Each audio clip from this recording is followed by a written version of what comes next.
1 கொரிந்தியர் 4:5. ஆதலால் கர்த்தர் வருமளவும் நீங்கள் காலத்துக்கு முன்னே யாதொன்றை குறித்தும் தீர்ப்பு சொல்லாதிருங்கள். இருளில் மறைந்திருக்கிறவைகளை அவர் வெளியரங்கமாக்கி இருதயங்களின் யோசனைகளையும் வெளிப்படுத்துவார்.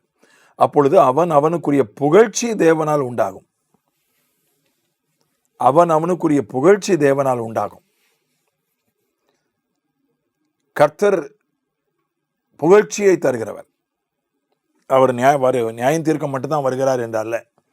அவருடைய வருகையை குறித்து முதல் வரி சொல்கிறது, கடைசி வரி அவனுக்குரிய புகழ்ச்சி தேவனால் உண்டாகும். ஆண்டவர் அந்த தாளந்து ஓமானத்தில் படிக்கிறோம். எஜமான் கணக்கு கேட்குறான். 5 தாளந்து பெற்றவனையும் 2 தாளந்து பெற்றவனையும் அவன் பாராட்டுகிறான். அவர்களுக்கு இன்னும் கூடுதலாக பலன்களை, பரிசுகளை கொடுக்கிறான். நீ இத்தனை பட்டணங்களுக்கு அதிகாரியாய் என்று அவர்களுக்கு பரிசுகளை கொடுக்கிறான். அவர்களை பாராட்டுகிறான். உண்மையும் உத்தமம் உள்ள ஊழியக்காரனே, நீ கொஞ்சத்தில் உண்மையாக இருந்தாய், உன் எஜமானுடைய சந்தோஷத்துக்குள் பிரவேசி. ஆகவே ஆண்டவர் நியாயம் தீர்க்க மட்டும்தான் செய்வார் என்றல்ல, கர்த்தர் புகழுகிறவர். வேதம் சொல்கிறது, கர்த்தரால் புகழப்படுகிறவனே உத்தமன். தன்னைத்தான் புகழுகிறவன் உத்தமன் அல்ல, கர்த்தரால் புகழப்படுகிறவனே உத்தமன். அதனால அவர் நம்மை புகழுகிறவர். நாத்தான்வேலை பார்த்து சொன்னார், இதோ கபடற்ற உத்தம இஸ்ரவேலன் என்று சொன்னார்.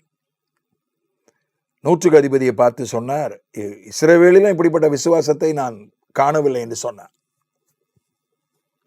அதனால நம்முடைய ஆண்டவர் எப்போதும் நம்ம நீ சரியில்லை, உங்கள்கிட்ட அந்த குறை இருக்குன்னு எப்போதும் அப்படி சொல்கிறவர் அல்ல. நம்மை பாராட்டுகிறவர், நம்மை புகழுகிறவர். ரோமர் 13:3 அதிகாரிகளை பற்றி எழுதப்பட்டிருக்கு. அதிகாரிகள் தேவனுடைய ஊழியக்காரர்கள். அவர்கள் எதற்காக வைக்கப்பட்டிருக்கிறார்கள் என்று அந்த காரியம் ரோமர் 1:13 அதிகாரத்தினுடைய 1-7 வரைக்கும் எழுதப்பட்டிருக்கு.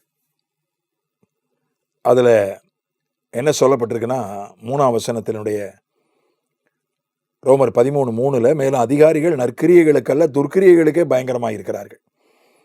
ஆகையால் நீ அதிகாரத்திற்கு பயப்படாதிருக்க வேண்டுமானால் நன்மை செய், அதனால் உனக்கு புகழ்ச்சி உண்டாகும்.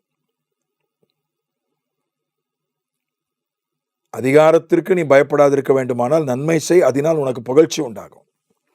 இப்போ அதிகாரிகளை ஆண்டவர் தண்டிப்பதற்காக மட்டும் வைக்கல. ஆண்டவர் அவன் கையில் பட்டயத்தை கொடுத்திருக்கிறார். 4ஆம் வசனம் சொல்கிறது, தீமை செய்கிறவன் மேல் கோபாக்கினை வரும்படி அவன் நீதியை செலுத்துகிற தேவ ஊழியக்காரனாக இருக்கிறானே. தீமை செய்கிறவனுக்கு தண்டனம் கொடுக்கிற பொறுப்பை, அதிகாரத்தை அதிகாரிகள் கையில் ஆண்டவர் கொடுத்திருக்கிறார். அதே நேரத்தில் நன்மை செய்கிறவர்களுக்கு புகழ்ச்சியை கொடுப்பதற்கும் அதிகாரிகளுக்கு ஆண்டவர் அந்த பொறுப்பையும் கொடுத்திருக்கிறார். அதனால தான் பாருங்க, பட்டங்கள் அரசாங்கம், எல்லா நாட்டு அரசாங்கங்களும் பட்டம் கொடுக்குது. நம்ம நாட்டில் பாரத ரத்னா, பத்மஸ்ரீ, பத்மபூஷன், பத்ம விபூஷன், விளையாட்டு வீரர்களுக்கு கேல் ரத்னா, அர்ஜுனா, அந்த மாதிரி விருதுகள் கொடுக்குறாங்க.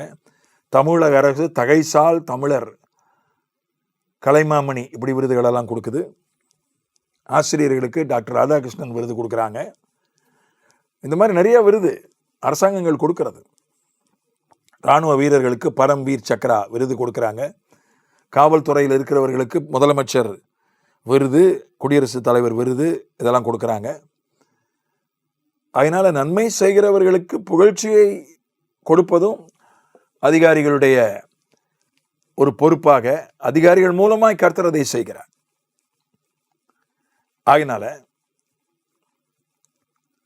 நன்மை செய்தால் அதற்கு நிச்சயமாக புகழ்ச்சி, கர்த்தர் புகழ்ச்சியை தருகிறார். நேரடியாகவும் தருகிறார், மனிதர்கள் மூலமாக, அதிகாரிகள் மூலமாகவும், தலைவர்கள் மூலமாகவும் கர்த்தர் அதை செய்கிறார். அதனால சில மனிதர்கள் மூலமாக ஒரு பட்டப்பெயர். பர்னபான்றது அவன் பேர் இல்லை, யோசேன்றது அவன் பேர். பர்னபானா ஆறுதலின் மகன், இங்கிலீஷில் சன் ஆஃப் என்கரேஜ்மெண்ட், உற்சாகப்படுத்துதலின் மகன், மற்றவர்களை உற்சாகப்படுத்துகிறவங்கிற ஒரு பட்டத்தை அவனுக்கு கொடுத்தாங்க. அதனால சபை தலைவர்கள் மூலமாகவும் ஆண்டவர் பட்டத்தை கொடுக்கலாம். ஆண்டவர் புகழ்ச்சியை தருகிறவர். அவர் நியாயம் தீர்க்கிறவர் மட்டுமல்ல, நமக்கு உரிய புகழ்ச்சி, நமக்கு உரிய பலன். அதனால தான் நம்ம நன்மை செய்ய வேண்டியது அவசியம். நன்மை செய்தால் நிச்சயமாக நமக்கு கர்த்தரிடத்திலிருந்து புகழ்ச்சி வரும். மனிதர்கள் மூலமாகவும் புகழ்ச்சி வரும். தாமதமாகலாம், ஆனால் ஒருபோதும் அது தடைப்படாது.